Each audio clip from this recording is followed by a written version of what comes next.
रेखा के पिता दिल्ली में किसी तरह अपने और अपने परिवार का पेट पाल रहे थे। पर एक दिन, अरे रमेश, तुम्हारी बेटी के तो समझो भाग्य ही खुल गए। वकील लड़के का रिश्ता आया है। अरे वाह, कब करना चाहते हैं शादी? वो लोग तो जल्द से जल्द ही करेंगे। बाकी शाम को मैंने रेखा को देखने के लिए बुला लिया है। तेरा घर छोटा है तो तुम लोग मेरे घर ही आ जाना। राकेश और उसकी बीवी सारी तैयारी के साथ रोहित और रेखा की शादी कर देते हैं। लेकिन अगले ही दिन, देखो रेखा, शादी भले ही हो गई है, लेकिन तुम ये मत सोचना कि मैं किसी जोरू के गुलाम टाइप रहूंगा। रेखा को रोहित की बात अजीब लगती है। मैं ये तो सोच भी नहीं सकती और ना ही चाहती हूँ, लेकिन शादी के अगले ही दिन इस तरह की बात की उम्मीद भी नहीं थी। रोहित रेखा के मुंह से ये बात सुनकर गुस्सा हो जाता है। अरे, काफी जबान भी चला लेती हो। माँ ने सिखाया नहीं कि पति से कैसे बात करते हैं? रेखा अब चुप रहने में ही भलाई समझती है। रेखा, जल्दी से नाश्ता तैयार कर लो। आज पहला दिन है, सारे काम तुम्हें समझा दूंगी। ये नौकरानी है जो तुम्हें बता देगी कि कैसे कैसे क्या करना है। फिर इसकी कल से छुट्टी है। रेखा भी ससुराल में जी जान लगाकर काम करने लगती है। खाली समय मिलता तो पति के वकालत की किताब उठाकर पढ़ने लगती।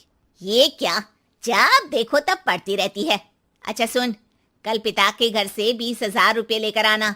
मेरे छोटे बेटे की फीस भरनी है। लेकिन पापा क्यों भरेंगे उसकी फीस? अरे वाह जी वाह, पापा क्यों भरेंगे? तो ये बता, हम क्यों रखेंगे तुझे यहाँ? क्यों खाना देंगे फ्री में? अरे, क्योंकि मैं बहू हूँ इस घर की। तभी वहाँ रोहित आ जाता है। अरे वाह, बड़ी जबान चला रही हो। चुपचाप माँ जो कह रही है वैसा कर, वरना सामान उठा और जा अपनी झोपड़ी में। बेचारी रेखा क्या करती, पिता के घर जाती है, उनको सारा हाल बताती है। पिता भी जैसे तैसे पैसों का इंतजाम कर बेटी को ससुराल के लिए विदा करते हैं। देखा, अब कहाँ से आए पैसे?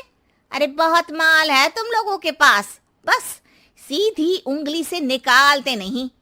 नहीं नहीं माँ, पापा ने अपनी मोटरसाइकिल बेचकर पैसों का इंतजाम किया है। पता नहीं अब वो ऑफिस कैसे जाएंगे। अरे वाह भाई, ये भी हम सोचे। खैर, जैसे तैसे दिन बीतते हैं। रेखा जहाँ एक प्यारे से बेटे की माँ बनती है, तो वहीं उसका वकालत की किताब में ज्ञान और गहराता जाता है। हे भगवान, बुरे फंसे। ये केस तो लगता है कि मैं हार ही जाऊंगा। देखिए, मैंने आपकी इस केस की फाइल पढ़ी थी। इस केस को जीतना बहुत ही आसान है। वाह भाई वाह, यहाँ वकालत की डिग्री लेकर भी मैं समझ नहीं पा रहा हूँ, और तुमने रोटी बनाते बनाते ही केस समझ लिया। अरे जाओ जाओ, जाकर मुन्ने को संभालो। केस मैं संभालूंगा। ए लड़की सुन, जाकर अपने बाप के यहाँ से 3 लाख लेकर आ। पूरा घर फिर से बनाना है। छोटे की शादी करूंगी तो छोटी बहू को कहाँ रखूंगी? पूरा घर तो तूने घेर रखा है। ऐसा मत बोलिए माँ जी, पापा इतना पैसा कहाँ से लाएंगे? अब तो वो रिटायर भी हो गए हैं। हाँ, तभी तो बोल रही हूँ, रिटायरमेंट के पैसे तो मिले होंगे ना। लेकिन वो अगर आपको दे देंगे तो बुढ़ापा कैसे काटेंगे? रोहित रेखा की बात सुनकर गुस्सा हो जाता है। ए सुन, चल अपना सामान उठा, अपना बच्चा उठा और निकल यहाँ से। रेखा के लाख आग्रह के बाद भी रोहित और उसकी सास उसे घर में नहीं रखते। पापा, मैं तलाक चाहती हूँ। बेटा, मेरे पास वकील के पैसे नहीं है। पापा, आप मुझे वकालत करवा दीजिए, अपना केस मैं खुद लड़ूंगी। इस बार रेखा के पिता भी उसे ससुराल ना भेजकर रिटायरमेंट के पैसों से वकालत करवाते हैं।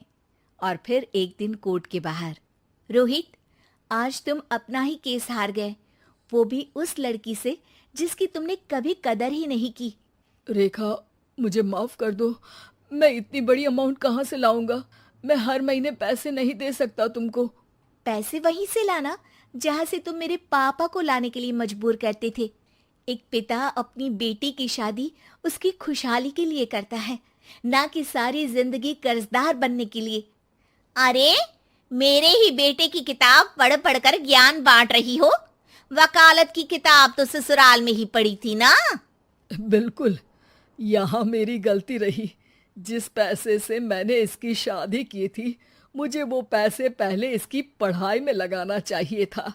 और आज रेखा एक जानी मानी वकील के रूप में काम कर रही है।